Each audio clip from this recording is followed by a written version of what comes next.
안녕하세요. 목동왕언입니다. 저희 집 막내가 이제 고3이 됩니다. 선배들이 수능이 끝났으니 이제 진짜 수험생이 된 거예요. 무섭기도 하고 또 후련하기도 합니다.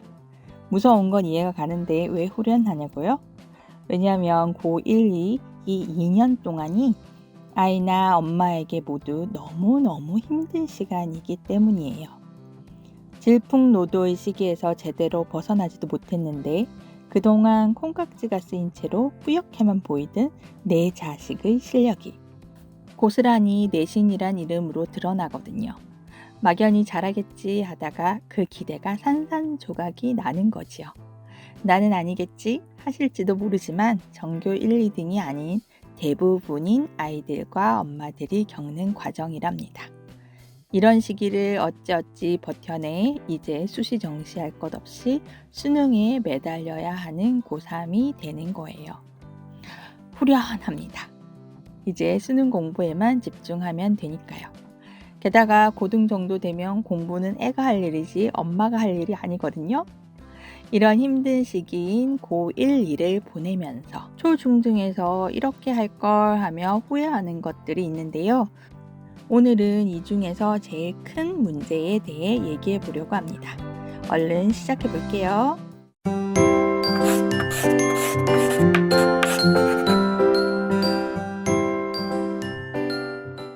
지난번 고2 학기초 학부모 상담을 갔었어요.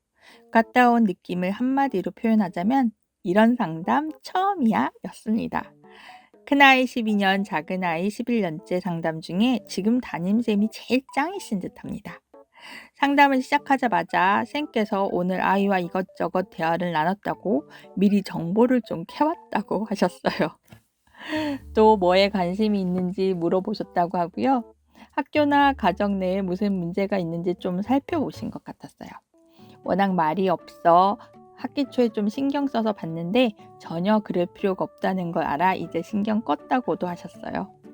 학원 스케줄 요일별로 물어보시더니 학원을 좀 많이 다니는 것 같다 하셔서 학원을 안 다니면 남는 시간에 게임만 해서요 했더니 그렇죠. 그럼 보내는 게 낫죠 하시고 다른 얘기 하시다가 나중에 학원 시간이 많으면 게임 시간도 줄지만 자기 공부 시간도 준다고 하시더라고요. 그래서 뭘 줄여야 할까요? 했더니 영어나 과학 중에 한 개를 줄이고 국어를 늘리라고 하셨어요. 그럼 학원 시간은 그대로인데요? 일단 그렇긴 한데요. 우리 학교 졸업하고 재수, 삼수한 친구 중에 수학 못해서 재수하는 친구는 없다. 수학은 다들 잘하는데 국어를 못하면 공부를 오래 해야 한다고. 그리고 국어학원은 대형 강의보다는 소형이나 1대1을 추천하신다고 하시며 대형에서는 글을 파악하는 국어를 공부하는 방법을 익히지 못한다고 하셨어요. 2명의 제자를 예로 들어주시면서 책도 안 읽는 애들인데 1대1로 과외를 받으면서 국어를 공부하는 글을 읽는 방법을 깨쳤다고. 그래서 재수하지 않고 대학 간 케이스라고요. 와, 저도 국어 때문에 고민하던 차여서 진짜 귀를 쫑긋 세우고 들었지요. 그러면서 엄마들이 상담 와서 국어 얘기만 한다고 하셨어요. 다들 이마에 근심, 걱정 써붙이고 온다고. 선생님 말씀이 굉장히 유머러스하면서도 현실적으로 와닿더라고요. 저희 담임 선생님 진짜 짱이시죠? 저희 막내 학교가 수과학에 뛰어난 친구들이 많긴 한데요. 아무리 그래도 그렇지 수학 못해서 재수 삼수하는 친구는 없고 국어를 못해서 공부가 길어진다니 의외지 않나요? 게다가 담임 선생님 담당 과목이 수학이거든요.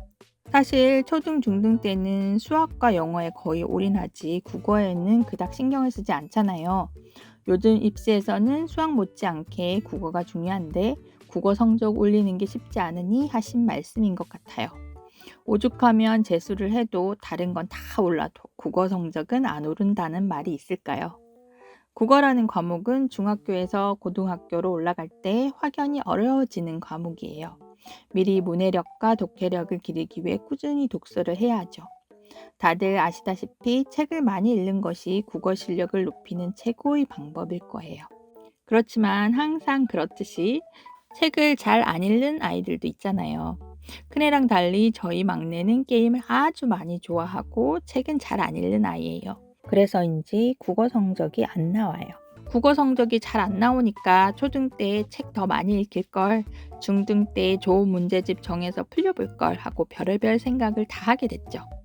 담임생께서 말씀하신 2명의 제자처럼 책을 많이 읽지 않고도 국어를 공부하는, 글을 읽는 방법을 깨칠 수 있다면 이 고민은 해결될지도 모를 일이지만요.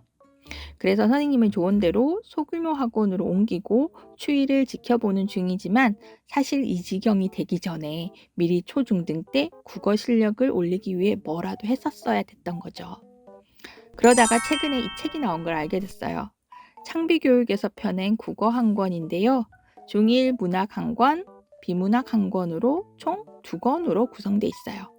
창비 국어 교과서 많이 보셨죠? 교과서를 만드는 창비교육에서 선보이는 교과서 수록작 도서예요.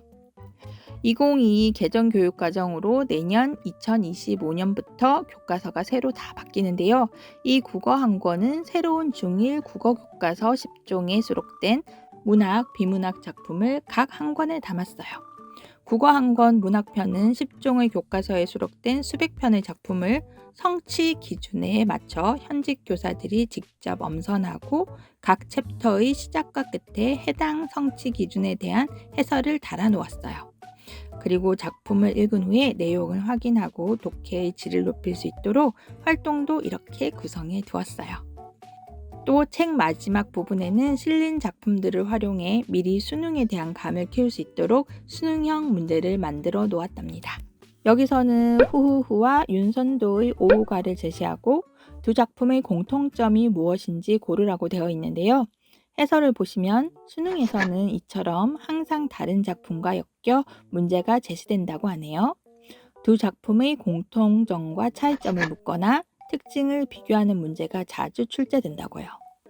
보통 중등에서는 교과서에 실린 작품 안에서만 문제를 만들어 시험에 출제하잖아요. 교과서 외 작품이 출제되면 난이도가 훅 올라간다고 느끼게 되는데, 고등학교에서는 출제된 외부 지문을 맞히느냐 못 맞히느냐가 등급을 가르는 키가 되거든요.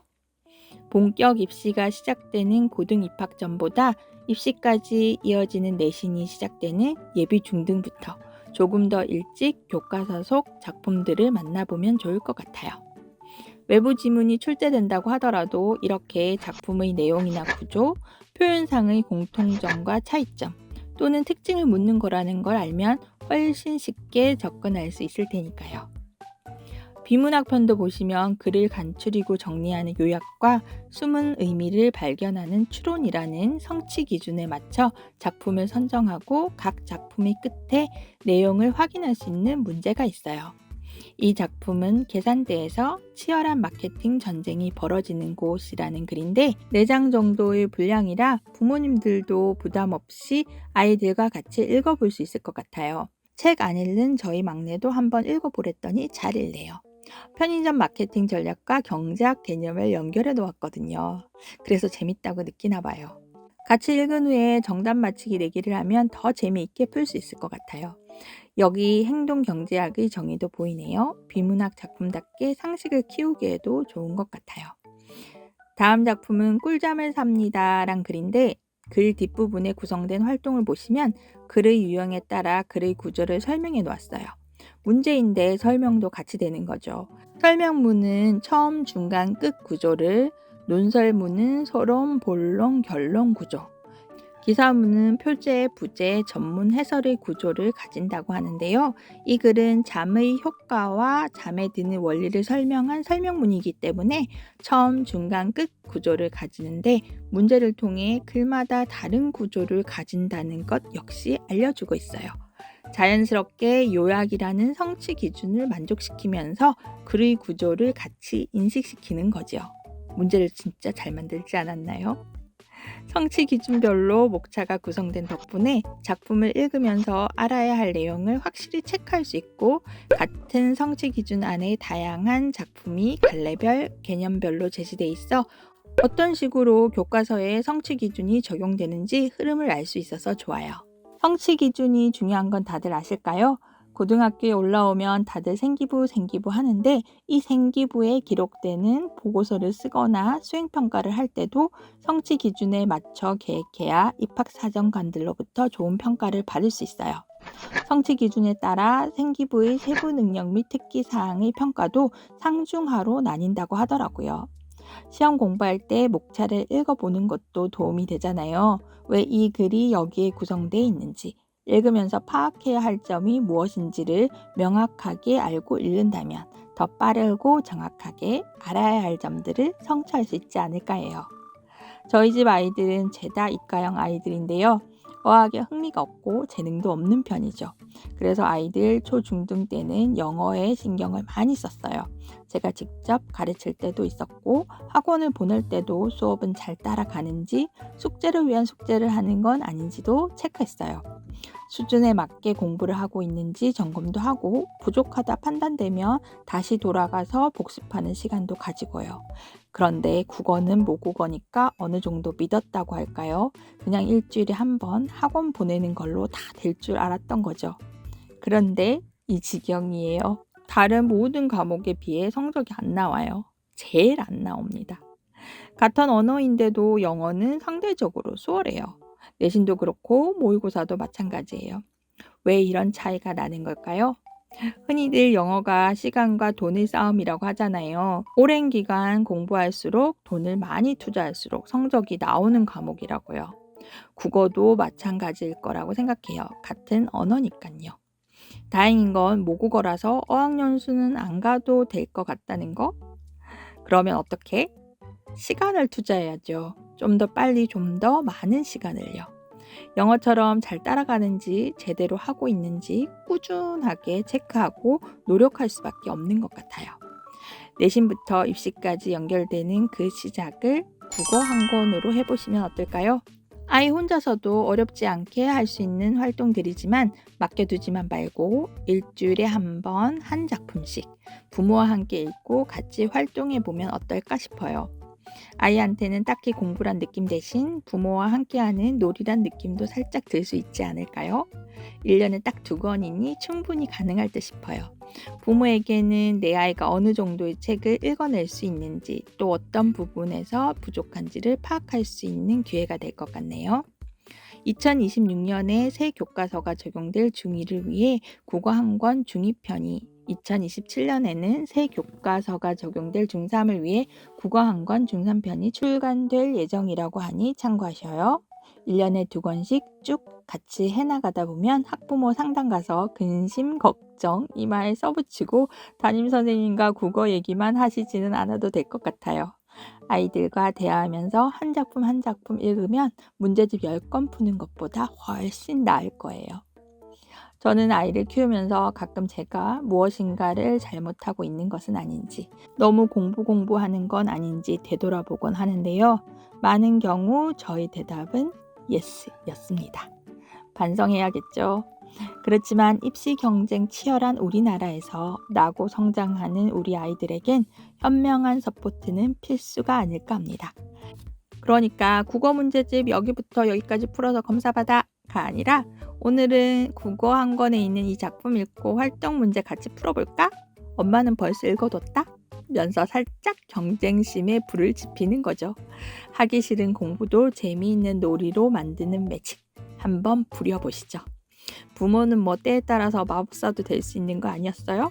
그 정도쯤이야, 그죠? 사실 귀찮지만 이런 것도 딱 중등까지예요. 고등부터는 자기가 하는 거지요.